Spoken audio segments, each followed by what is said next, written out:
Hello दोस्तों, कैसे हैं आप सभी? स्वागत है आपका अपने चैनल सक्सेस विद विक्रम में। आज हम एक और महत्वपूर्ण टॉपिक देखने वाले हैं, भारत में लोकतांत्रिक राजनीति। इसमें हम लोग देखेंगे चुनाव सुधार कब-कब हुए, कौन-सी समितियां गठित हुईं, संबंधित निकाय कौन-कौन से थे, वीवीपैट क्या होता है, फुल फॉर्म क्या होता है, कैसे कार्य करता है, वर्तमान में कितने राष्ट्रीय दल थे, पहले कितने राष्ट्रीय दल थे, राष्ट्रीय और राज्य स्तरीय दल को भी देखेंगे, उनके स्थापना वर्ष भी देखेंगे और साथ ही साथ परिसीमन आयोग देखेंगे और जो निर्वाचन प्रणालियां हैं उसको भी देखेंगे और सबसे ज़्यादा इम्पोर्टेंट है एकल संक्रमणीय मत पद्धति को भी जानना। ठीक है, तो सब कुछ देखेंगे, काफी डिटेल में देखेंगे, अंत तक वीडियो में बने रहिए।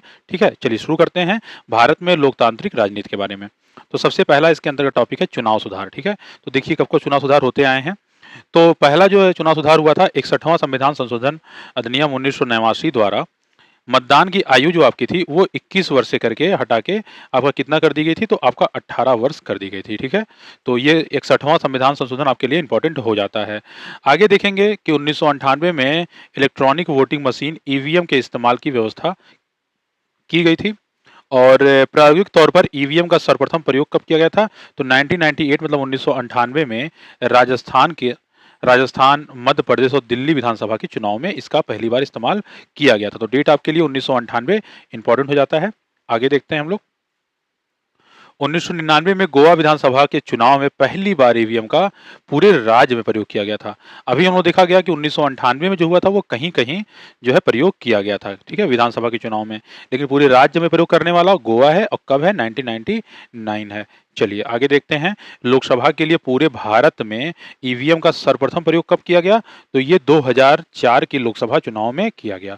तो ईवीएम लाने वाले कौन थे, तो ये आपका जो यूपीए सरकार थी उस समय ईवीएम जो है पूरे जो है राष्ट्र में लोकसभा के चुनाव में प्रयोग किया गया था।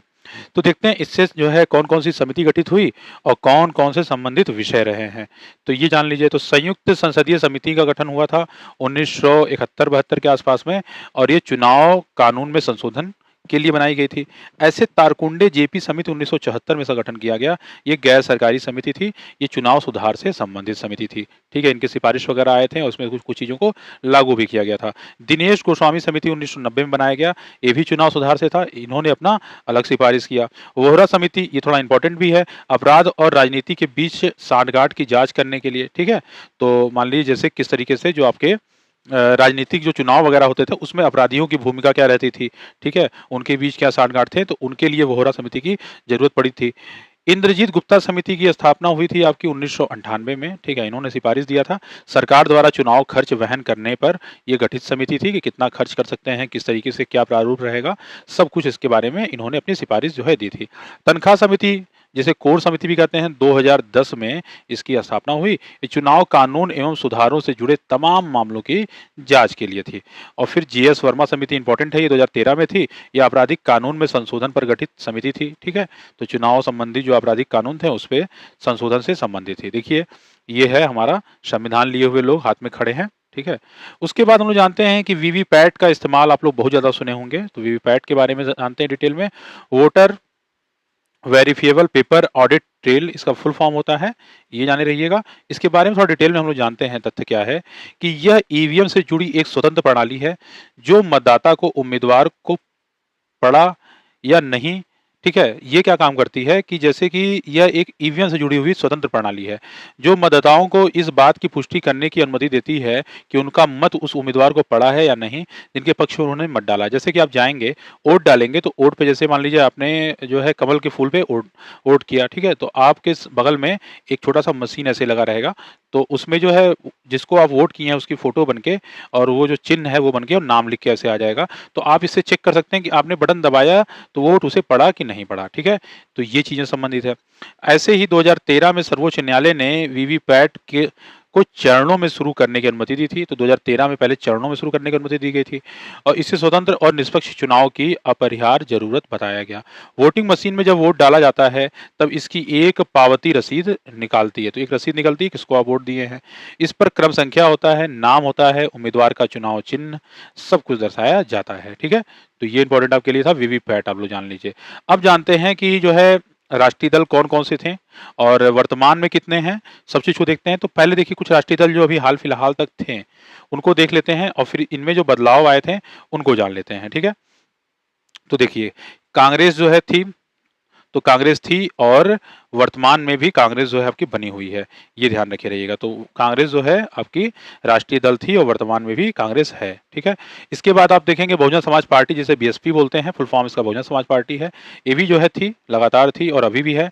इसके बाद भाजपा आपका है, तो भाजपा भी आपकी जो है पार्टी थी पहले से ही और अभी भी है, ठीक है। चलिए आपको बताते चलें कि देखिए इसके अलावा आपका ऑल इंडिया तृणमूल कांग्रेस जो है ये थी, लेकिन ये जो है बाहर हो चुकी है।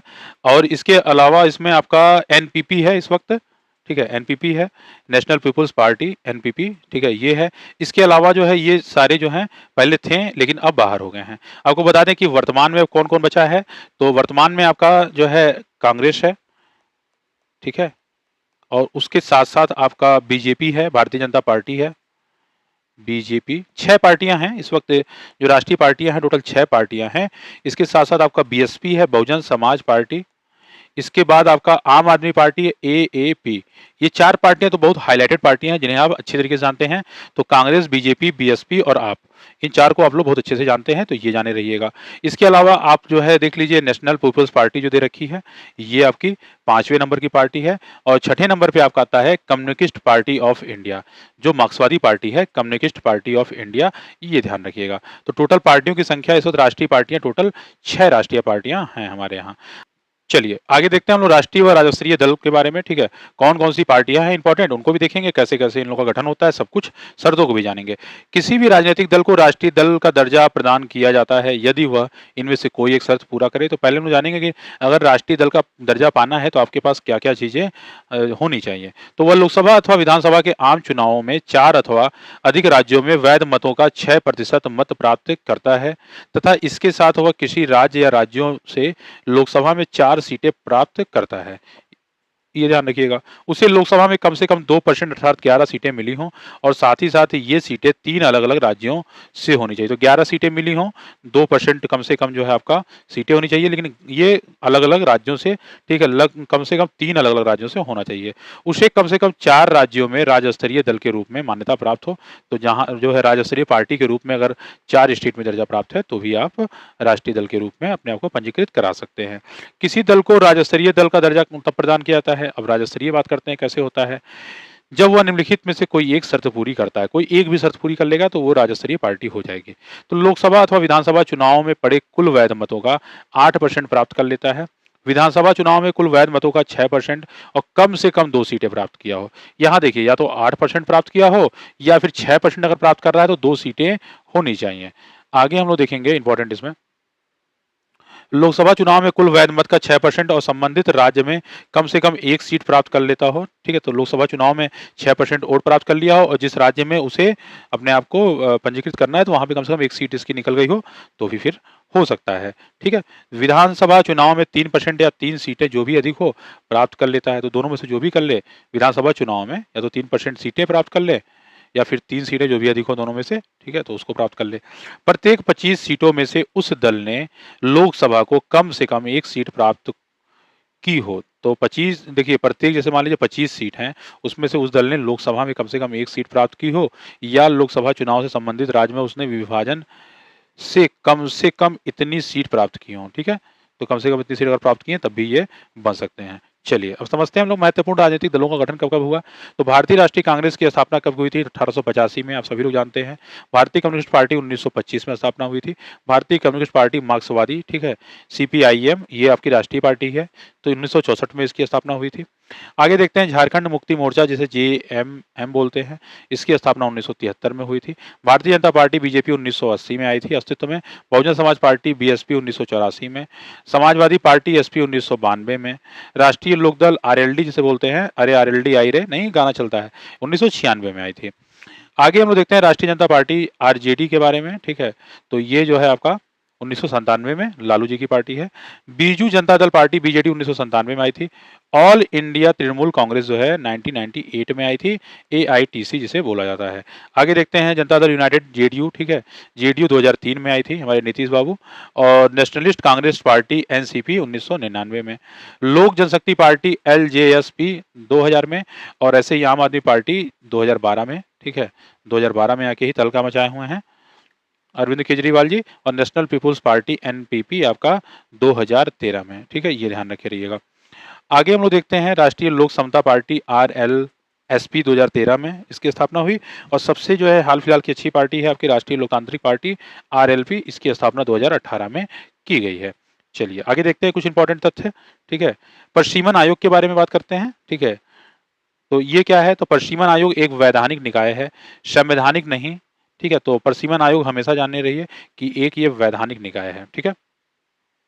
आगे देखते हैं, क्योंकि इसकी स्थापना संसद द्वारा बनाए गए कानूनों के उपबंधों के अधीन केंद्र सरकार द्वारा की गई है, इसलिए एक वैधानिक निकाय है। इसका कार्य देश में संसदीय एवं विधानसभा क्षेत्रों का सीमा निर्धारण करना है। प्रशीमन आयोग के आदेश राष्ट्रपति द्वारा निर्दिष्ट तिथि को लागू होते हैं। प्रशीमन आयोग एक शक्तिशाली निकाय है, क्योंकि उसके आदेशों को किसी भी न्यायालय में चुनौती नहीं दी जा सकती है। आगे देखते हैं, अब तक 4 बार प्रशीमन आयोग का गठन किया जा चुका है, तो 4 बार टोटल हुआ है। कब कब हुआ है, तो देख लीजिए, पहला, दूसरा, तीसरा, चौथा दिया हुआ है। तो 1992 में हुआ था, ठीक है। तो ये आपका प्रथम बार प्रशीमन आयोग अधिनियम 1992 के तहत 1992 में हुआ था। दूसरा अधिनियम आपका बना था 1962 में, और स्थापना 1963 में इसको जो है किया गया था। और तीसरा प्रशीमन अधिनियम 1972 में आया, और 73 में ये लागू हुआ था। चौथा आपका 2002 में आया, 2002 में ही लागू हो गया। तो ये 4 बार था, ठीक है, 52, 63, 73 और 2002, ठीक है। आगे देखते हैं, संविधान के अनुच्छेद 82, 170, 330, 332 निर्वाचन क्षेत्रों के परिसीमन से संबंधित है। निर्वाचन आयोग के ऊपर अलग से हम वीडियो बना रखे हैं, उसे आप लोग जाके प्लेलिस्ट में देख लीजिएगा। उसका लिंक हम डिस्क्रिप्शन में अवश्य डाल देंगे, आप लोग एक बार उसे देख लीजिएगा। सारे अनुच्छेद उसमें हम करा रखे हैं। 1952 में प्रशीमन आयोग ने राजस्थान विधानसभा की सदस्य संख्या 160 निर्धारित की थी। तो सदस्य संख्या कितनी थी, तो 160 थी। कब, 1952 में विधानसभा की सदस्य राजस्थान में, ठीक है। तो उस आगे देखते हैं हम लोग, इलेक्शन सिस्टम इन इंडिया, निर्वाचन प्रणाली इलेक्शन सिस्टम जो भारत में कैसे काम करती है। बता दें, वन नेशन वन इलेक्शन की जो बात चल रही है, उसके ऊपर भी एक वीडियो बना रखे हैं। किस किस अनुच्छेद में आपको प्रावधान जो है बदलना पड़ेगा और किसमें संशोधन करना पड़ेगा, सब कुछ बताया है। उसका भी लिंक हम डिस्क्रिप्शन में अवश्य डाल देंगे। निर्वाचन प्रणाली और इलेक्शन सिस्टम के बारे में जानते हैं। जो सबसे आगे वही जीत प्रणाली, हमारे यहाँ है first past the post system, तो जो पहले जो है आगे है वही जीतता है। सर्वाधिक मत पाने वाले जीत इस प्रणाली को अंग्रेजी में first past the post system कहते हैं। इसे पहला खंबा छूने वाली पद्धति या बहुलवादी व्यवस्था के नाम से भी जाना जाता है, ठीक है। तो जो पहले जो है सबसे अधिक मत पा गया तो वो जीत गया। इस प्रणाली में जिस व्यक्ति को सर्वाधिक मत प्राप्त होता है उसे ही विजेता घोषित कर दिया जाता है, चाहे उसे समस्त मतों का बहुमत प्राप्त हुआ हो या नहीं। इस प्रकार हम कह सकते हैं कि भारत में जब प्रत्यक्ष निर्वाचन की बात आती है तो जो सबसे आगे वही जीते प्रणाली अपनाई जाती है। समानुपातिक या आनुपातिक प्रतिनिधित्व के बारे में बात करते हैं, तो ये क्या चीज है, ठीक है। तो समानुपातिक या आनुपातिक प्रतिनिधित्व के बारे में चलिए आगे देखते हैं, इसके बारे में जानते हैं। इस प्रणाली में व्यक्ति उम्मीदवार को वोट न देकर पार्टी को अपना वोट देता है, और पार्टी को कुल सीटों की उतने प्रतिशत सीटें मिलती हैं जितने प्रतिशत उसे वोट मिले, ठीक है। प्रत्येक पार्टी चुनाव से पहले ही अपने उम्मीदवार की एक वरीयता बनाती है, सूची जारी कर देती है, और निर्वाचन के पश्चात मतों के आधार पर प्राथमिकता सूची में भी प्रत्याशियों को चुन लेती है, ध्यान रखिएगा। आगे हम देखते हैं एकल संक्रमणीय मत पद्धति के बारे में। एकल संक्रमणीय मत पद्धति में प्रत्याशी किसी विशिष्ट व्यक्ति को, ठीक है, अपना मत ना देकर सभी उम्मीदवारों को अपना मत देता है, ठीक है। तो उसमें आपका प्रेफरेंस होता है, पहले नंबर पे मान लीजिए 20 उम्मीदवार रखे हैं, second preference, third preference, fourth preference, ठीक है। फिर जो आपके जो प्रेफरेंस होते हैं उनकी गिनती होती है, उस अकॉर्डिंग चीजें होती हैं। मत देते समय वह सभी उम्मीदवारों के नाम के आगे अपना वरीयता क्रम भरता है, ठीक है। मान लीजिए आपको बता ही चुके हैं, प्रत्येक मतदाता का मत एक ही होता है, किंतु यदि किसी उम्मीदवार ने कोटा प्राप्त कर लिया तो उसे शेष मत उस उम्मीदवार को प्राप्त हो जाते हैं जो कोटा तक नहीं पहुंच पाता है। तो मान लीजिए 1, 2, 3, 4 प्रेफरेंस वाले हैं, अब ये बाहर हो गया, ये कोटा अगर नहीं पाता है तो इसके मत जो है आगे वालों में डिस्ट्रीब्यूट हो जाते हैं।